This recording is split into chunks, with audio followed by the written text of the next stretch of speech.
6월 26일 오늘의 말씀은 고린도전서 15장 20절에서 34절입니다.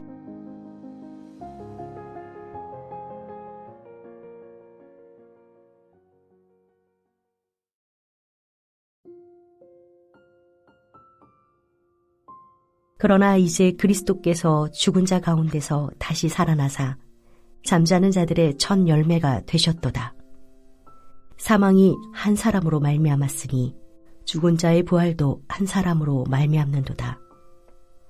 아담 안에서 모든 사람이 죽은 것 같이 그리스도 안에서 모든 사람이 삶을 얻으리라.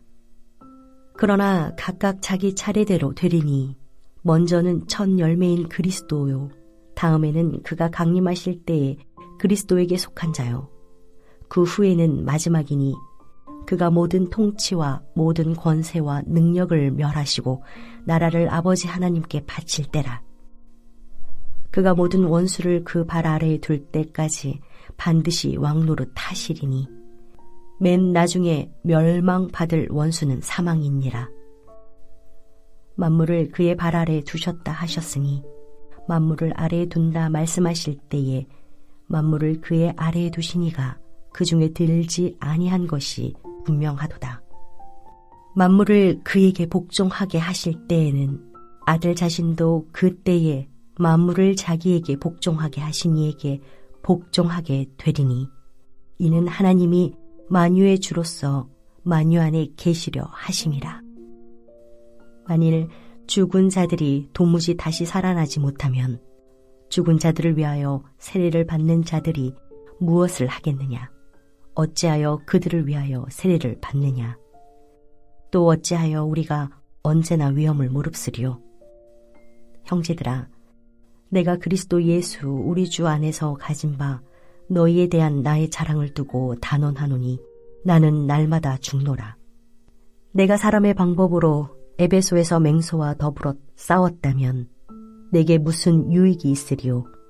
죽은 자가 다시 살아나지 못한다면 내일 죽을 터이니 먹고 마시자 하리라. 속지 말라. 악한 동무들은 선한 행실을 더럽히나니 깨어 의의를 행하고 죄를 짓지 말라. 하나님을 알지 못하는 자가 있기로 내가 너희를 부끄럽게 하기 위하여 말하노라. 농경사회가 아닌 시대이기에 첫 열매의 의미가 제대로 전달되기 쉽지 않다는 걸 압니다.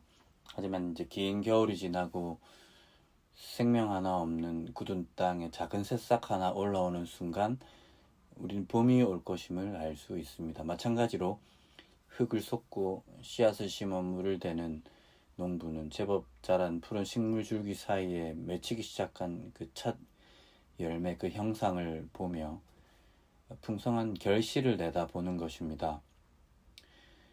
그런 의미에서 첫 열매는 왕성한 생명의 역사가 오기 전 일어난 전조 현상입니다. 그 자체로서도 의미가 있으나 추후 벌어질 형언할 수 없는 역사, 그 풍요로움의 역사를 보증하는 거죠. 20절입니다. 그러나 이제 그리스도께서는 죽은 자들 가운데서 일으켜지셨고 잠자는 자들의 첫 열매가 되셨습니다. 제가 좀 새롭게 옮겨봤습니다. 예수의 부활이라는 느닷없는 역사의 변형이 오기까지 바벨론 포로기를 기점으로 1세기 유대교 내에 흐르던 어떤 종말론적인 시간 이해는 크게 두 가지로 나누어집니다.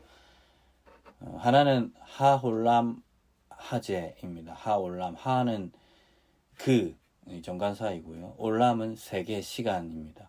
하제는 지시대명사 이것입니다. 이것, 지금, 이런 뜻입니다.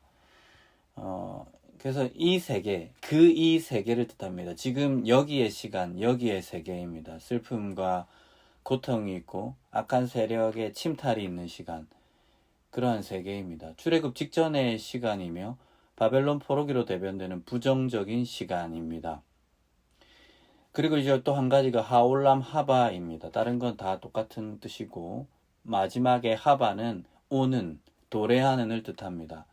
그 오는 시간, 오고 올 시간입니다. 하나님이 신원하시는 시간이며 진정한 새 출애굽의 역사, 그 새 출 바벨론의 세계입니다. 특별히 이 시간을 여는 이 세계를 여는 현상 하나는 하올람 화재, 그러니까 지금 이 시대에서 억울하게 죽은 의인들의 대대적인 부활이었습니다. 이러한 당대 유대교 세계의 이해를 고려할 때 그 틀에서, 그 문맥에서 그리스도 교회는 심각한 변형이었으며 매우 낯선 현상을 드러낸 것입니다. 1세기 유대교 안에 그 누구도 한 사람의 부활을 예고하지 않았습니다. 허나 어떤 무리들이 하올람 화재, 이 세대 안에서 한 사람이 죽었으나 야훼께서 그 사람을 죽은 자들 가운데 먼저 일으키셨다 선언하며 복음을 선언하기 시작한 거죠.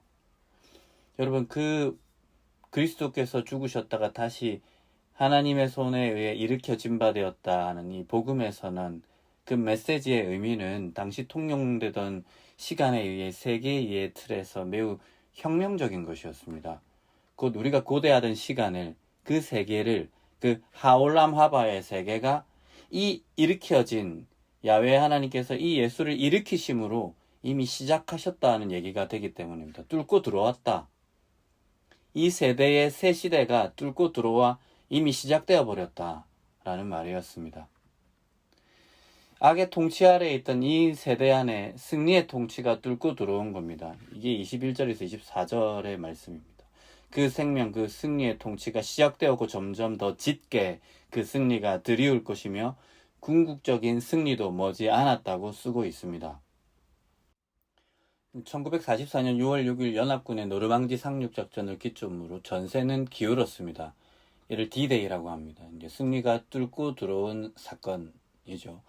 하지만 완전한 승리의 날, 소위 V-Day는 1945년 5월 8일 독일 항복이 있던 날이며, 더 궁극적으로는 8월 15일 일본이 항복선언으로 태평양 전쟁의 종지부를 찍은 날이겠죠.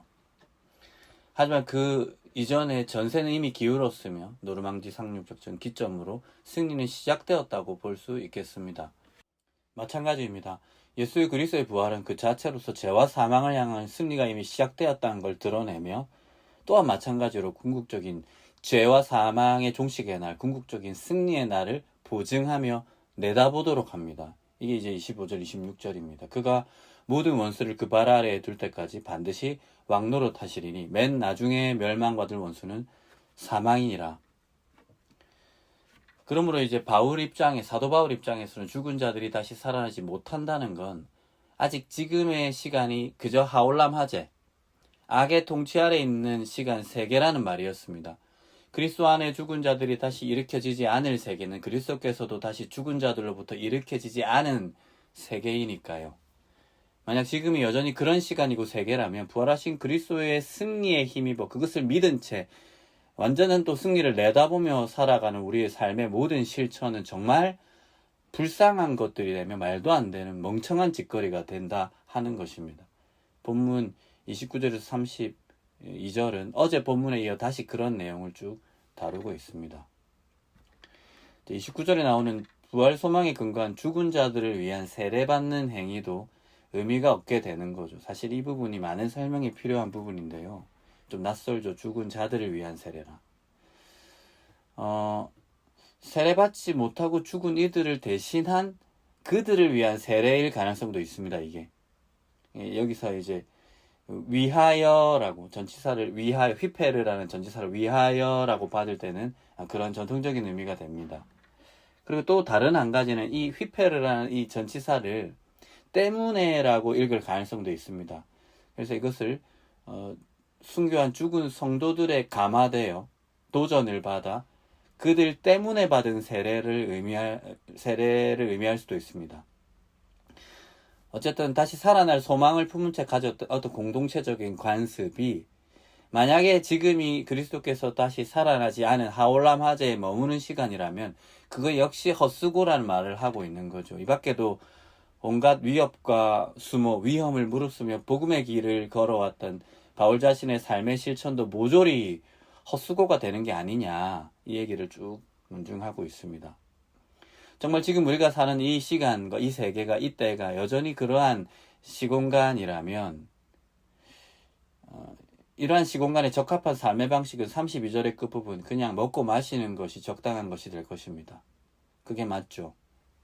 그러나 다시 20절을 이 끝자락에 해서 다시 처음으로 돌아가 읽어드리면, 그러나 이제 지금은 그리스도께서 죽은 자들 가운데서 다시 일으켜지셨습니다. 하나님이 다시 그분을 일으키셨습니다. 그 예수를 모든 잠자는 자들의 첫 열매가 되게 하셨습니다. 여기로 돌아올 수밖에 없는 거죠. 성도 여러분, 오늘 하루 우리들의 별반 다를 것 없는 일상을 우리가 새로운 시선으로 바라봅시다. 이건 정신 승리가 아닙니다. 진짜 새로워진 것이고 이미 우리 세계에 뚫고 들어온 승리의 역사를 느끼는 것입니다. 영안을 열어 그것을 바라볼 수 있어야 합니다. 나아가 우리의 이 신념의 걸음, 믿음 안에 분투하는 삶을 헛되게 하지 않으실, 곧 만물을 모조리 자기 발 아래 복종시킬 하나님 승리의 날을 바라봅시다. 기도하겠습니다. 주님, 그리스도 예수를 죽은 자들 가운데 일으키심으로 새 시대를 시작하신 줄을 믿습니다. 그 새 역사, 옛 세대 가운데 뚫고 들어오는 그 새 언약의 역사를 우리가 충분히 누리게 하여 주십시오. 여전히 슬픔도 있고 고통도 있고 허무도 있는 이 세계이지만 부활의 첫 열매를 누린 자들로 살게 해주십시오.